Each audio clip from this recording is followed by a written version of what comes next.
Bang, muka cover sikit. Okey. Ini muka yang paling cover abang boleh buat. Jadi, abang nak cabar siapa-siapa yang di luar sana yang boleh buat backflip untuk buat backflip, dia cover muka dia lagi better daripada abang. Siapa boleh buat? Abang nak belanja diorang.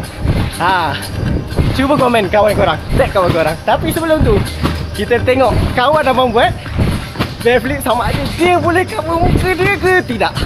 Let's go. Ini Ali, dia boleh cover muka dia ke tidak? Jom kita tengok. Senang je. Let's go. Jom.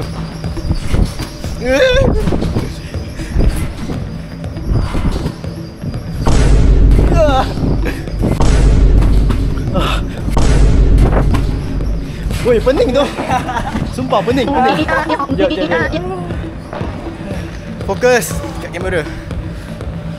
Chill. Pening tu.